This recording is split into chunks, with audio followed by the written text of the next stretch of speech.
নমস্কার, আমার নাম ডক্টর উজ্জ্বল দেবনাথ। আজকের topic of discussion, how to improve your total নি রিপ্লেসমেন্ট। আপনার ফার্স্ট 1 মাসে কি করে আপনি টোটাল নি রিপ্লেসমেন্ট হওয়ার পরে তাড়াতাড়ি ইমপ্রুভ করবেন আর কি কি প্রিকশন নেবেন। 1 নম্বর, আপনারা হাঁটুটাকে স্ট্রেট করে রাখবেন। আর যা এক্সারসাইজ আপনাকে বলা হয়েছে, ফিজিওথেরাপিস্ট যা বলছে একবার করে করান হয়তো, কিন্তু তাছাড়াও আপনাকে 2-3বার 4বার করে এক্সারসাইজ রেগুলার করে যেতে হবে। হাঁটু ভাঁজ করা, স্ট্রেংথেন করা, দাঁড়িয়ে হাঁটা, ব্যালেন্স ট্রেনিং করা, এগুলো আপনার জন্য সবসময় ইম্পর্টেন্ট।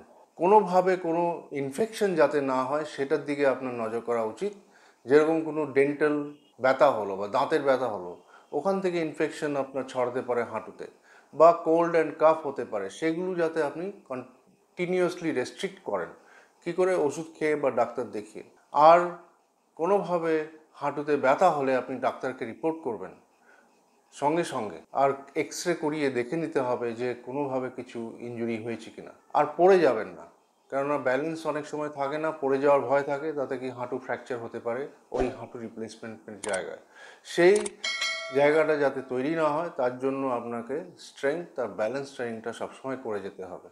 আর ট্র্যাভেল, আপনি গাড়ি চালাতে পারবেন না অ্যাটলিস্ট 2 মাস যদি গাড়ি চালান। আর যদি খেলতে হয় কোনো খেলা লাইক গলফ, তাহলে আপনি অ্যাটলিস্ট 2 থেকে 3 মাস পরে আপনি খেলাধুলা করতে পারেন। তাছাড়া আপনার হাঁটু যদি ভালোভাবে রিপ্লেস হয়ে থাকে, আপনার recovery is must within a 1 month. Thank you very much.